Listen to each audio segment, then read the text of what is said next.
Good morning, good afternoon, or good evening, my fine friends. Welcome to episode 8 of season 5 of the Tom Petty Project podcast. I'm your host, Kevin Brown.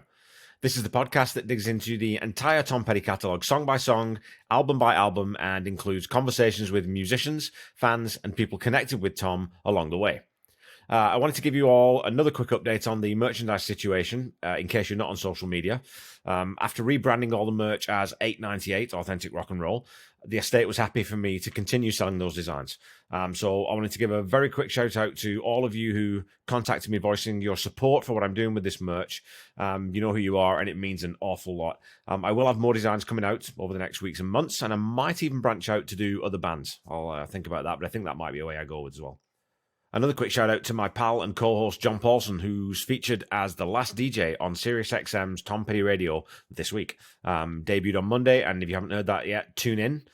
Check it out. It's a great little set list, and John does a fantastic job of describing why the songs are important to him in different ways. I'll post those airing times for you on social media, and also add a link to the playlist of songs that John chose in the episode notes. One last note, I wanted to say another thanks to all of you for the positive feedback you give me. Social media isn't always a pleasant place, we all know that, but I've yet to have a troll or a really snarky or offside comment on anything I've posted, really, which I think is pretty unusual. My friends Corey and Mark over at the And the Podcast Will Rock Van Halen podcast were getting some grief on Twitter this week because they're not quote-unquote experts on Van Halen. It's completely unfair criticism, as they say that they aren't, right off the top. But what they are is a pair of truly top-level podcasters who put their heart and soul into a project dedicated to a band that they love, and they've come up with a brilliantly engaging format. And I know how much these guys put into the podcast, so I always feel fiercely defensive of them anytime people start sniping. And thankfully, it is fairly rare, but it did make me, again, incredibly grateful for all of you and your kindness and support. So please accept my very genuine thanks and appreciation. And also, go check out Corey and Mark on And the Podcast Will Rock, because it is a fantastic podcast. Anyway, on with today's episode. Today we are kicking off side 2 of Long After Dark with We Stand a Chance. And as always, go give the song a listen before we get started. You will find a link to the track in the episode notes. And once I'm done rambling with my thoughts and opinions, maybe go back and check the song out again to see if there's anything that resonates with you.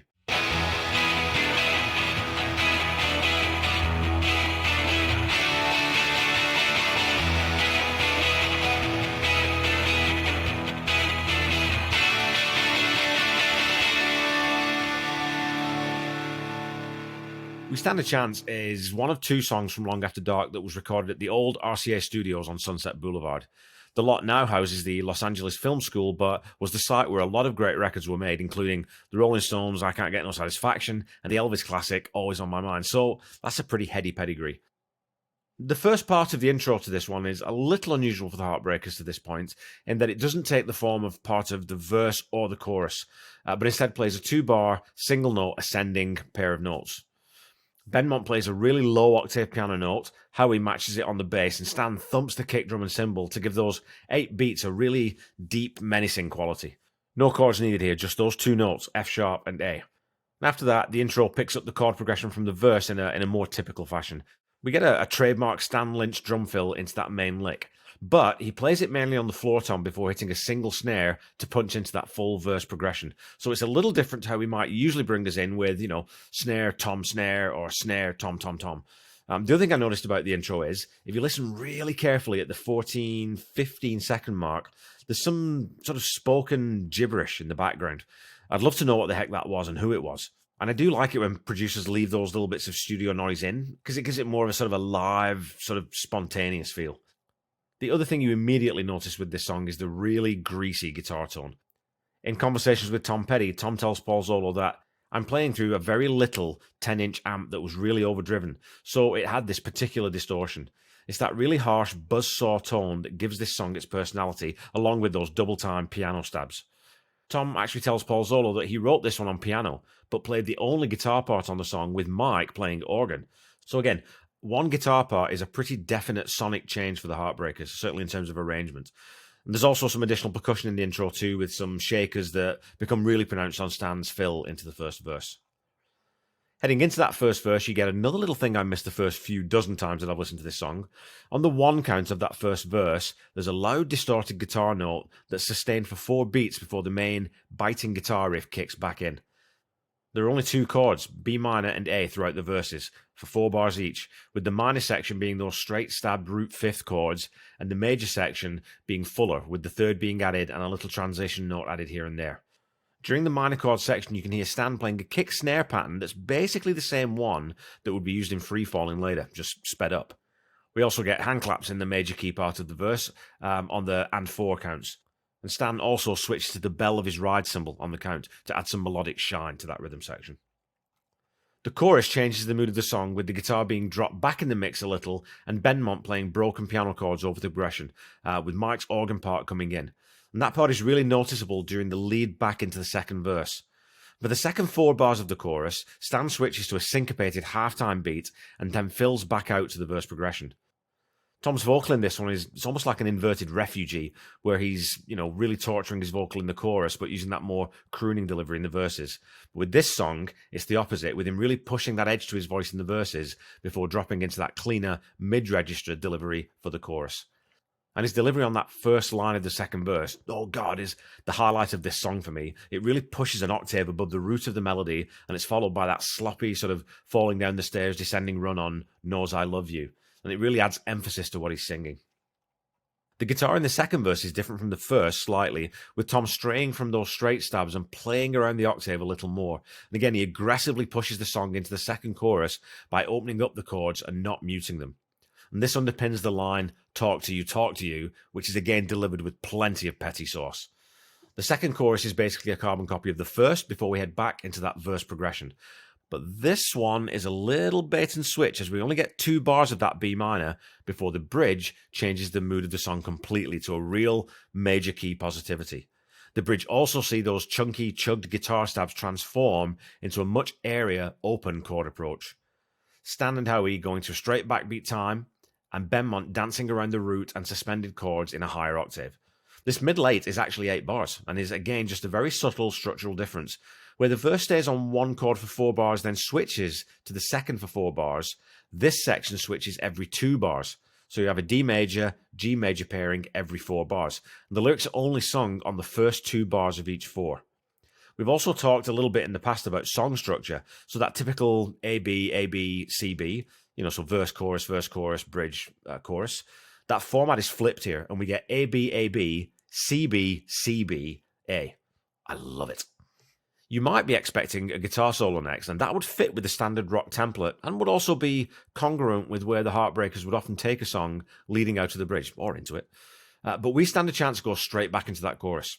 After that chorus, we head into another verse, a chorus to fade. Nope, as I said, with that song structure, Tom instead repeats the bridge. And this time Stan gets really funky on the tubs, throwing in a ton of syncopated drumming, just ever so slightly behind the beat in the second half. After this, we go back into the chorus again, and then the song fades out around the verse progression, with Tom adding in the refrain from the chorus with some additional lyrics thrown in. The hand claps and shakers are also added back, much more fully in this section, and we get Mike Campbell showing off on the organ. I'd be curious to hear what instrument it is that he's actually playing, because to me it almost sounds like a farfisa, but that's not listed in the liner notes, so if I ever am able to ask anyone about that, I'll definitely try and clarify that, because I want to know, and maybe you do too. Tom also adds in some lead guitar in the outro, which would have been, it was fairly unusual at this point in the Heartbreakers' career, because Mike took all the lead guitar. But with Tom being the only guitar on this track, obviously it's him playing the lead.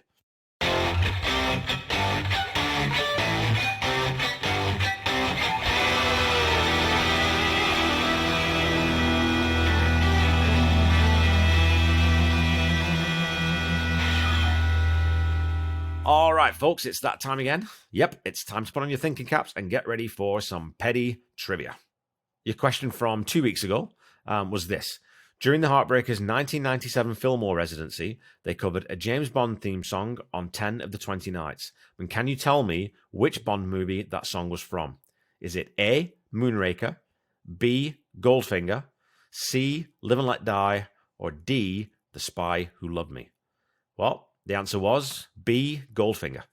Recorded in 1964 by Dame Shirley Bassey, the track was produced by George Martin, with music by John Barry, who also wrote the James Bond theme tune, and most of the music for James Bond for I think about 18 years or something, with lyrics with Leslie Bricusse and Anthony Newley. And Tom's version is included on the upcoming Fillmore 1997 box set in either the 4 CD or 6 LP editions. The Heartbreakers covered over 100 bands during their shows through the years, and as Dan Spice remarked during last week's episode, you could make a strong argument that they're the greatest cover band of all time, as well as one of the greatest original bands of all time, and not many can lay claim to that sort of repertoire, that's for sure. So your question for this week is this: which of the following facts about Gainesville, Florida is not true? A, it is home to the University of Florida, which is the 4th largest public university in the US by enrollment. B, tech company Shazam was founded in Gainesville in 2006 by resident Josh Greenberg. C, the town's population has more than quadrupled since Tom was born there. Or D, Gainesville's record temperature has, ironically, never hit 105 degrees.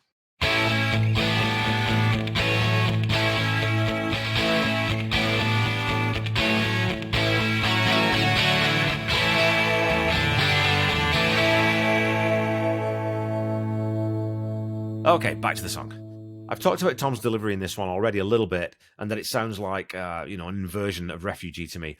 It's also another good example of how Tom's intonation and phrasing is basically uncopyable. This one's actually a misheard lyric for me for a while, or it was a misheard lyric for a while. I thought that the first time he sings "We Stand a Chance" in the chorus, that he was singing "We Stand in the Shadows." And it's because he throws in what I can only really describe as grace syllables to the phrasing. In music, grace notes are notes that aren't really played fully, but are just lightly touched on, and are often used on, guitar, piano, and especially on drums. So it's so difficult to emulate Tom's delivery because of his attention to that sort of detail and his chameleon-like vocal dexterity. I didn't talk much, or really at all, actually, about how he's doing on this track, and that's not because it's not important, but again, it's a really straight bass part, sitting on the root notes on top of the kick drum and adding in some broken chord transitions between bars. It's a solid part that sits behind that twin guitar and vocal attack and doesn't really need to do any of the heavy lifting in the song. "We Stand a Chance" was never played live from what I can find online, and maybe this is because of the unusual arrangement of having Tom play the sole guitar, Mike play organ, and Ben Mont on piano. And Tom tells Paul Zollo that Jimmy Iovine was really keen on that song, and we thought it might be the one that people focused on, but it turned out to be "You Got Lucky" instead. And I think the two songs, they almost sort of dovetail somewhat in terms of the moody, ominous tone that they employ. But then there's a juxtaposition of the lyrics where "You Got Lucky" is Tom playing a character who deems himself to be above his target. This song is very much more hopeful, if slightly forlorn. And as always, it has a killer Tom Petty line in it that no one else would have written. "My whole world is a fountain of flame."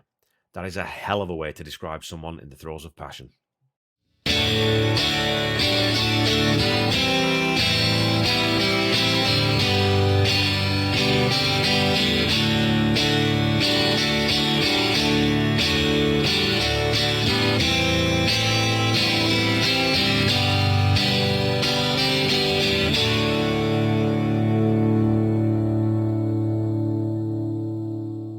Okay, folks, that's all for this week. "We Stand a Chance" it's a great way to open the second side of an album. Tom and the boys had a knack for starting side 2 strong. "I Need to Know," "Don't Do Me Like That" were side 2 openers, and hey, those are pretty great songs. And there's more than enough going on here to make me really curious as to why this was never dusted off for a few outings on tour. And as I said, maybe it's because of, who played what on the song. Maybe it's the guitar tone that Tom got through that he couldn't reproduce live. Or maybe it was just another victim of a burgeoning catalogue of incredible songs coupled with an insane library of covers to pull from. Regardless, this is a really tight, well-written album track, and I'm going to give it a 7 out of 10. It never really blows your socks off, but sonically, it's different enough again from other tracks on the album, and I do love that bait and switch with the bridge chorus. I found a pretty cool cover of the song done by Darlene Love, who many of you will know as the original singer of "Christmas Baby Please Come Home," and as the wife of Danny Glover's character in the Lethal Weapon film series. And I'll leave a link to that one as well in the episode notes. Please remember that you can continue to support humanitarian efforts in Ukraine in many different ways, and please do so if you have the means. As always, I've kept a link to the Red Cross donation page in the episode notes, and we'll keep doing that for as long as it's necessary. The Tom Petty Project is a proud member of the Deep Dive Podcast Network, and you can check out all the shows over there on the growing network on Twitter at DeepDivePodNet. There's podcasts about, it's mainly rock and metal, but there are some fantastic people, including T-Bone Mathley, with T-Bone's Prime Cuts, a fantastic guy who's sort of the godfather of this whole network, really, and who is going through some difficult personal stuff at the moment. So everyone on the Deep Dive Podcast Network wishes you nothing but the best, man, and we hope you pull through this and you're back with us podcasting and being yourself. So get better soon, dude. Don't forget to follow me on Facebook and Instagram at The Tom Petty Project, and on Twitter at Tom Petty Project, and also on YouTube. So, follow, like, subscribe as applicable, and please leave a review or a rating if you haven't done that already. The Tom Petty Project is not affiliated with the Tom Petty Estate in any way, and when you're looking for Tom's music, please visit the official YouTube channel first to try to find what you're looking for, and go to tompetty.com for official merchandise. Don't forget to check out the Tom Petty Nation and Tom Petty Fans Forever groups on Facebook if you're not already a member. They're excellent fan communities and they are well worth your time. Until we meet again next week, keep listening to and sharing Tom's music. Try to be kind. Try to say I love you to someone at least once a day. Stay safe and healthy, and I'll be back with you next week to dig into the sensational Straight into Darkness. Bye-bye.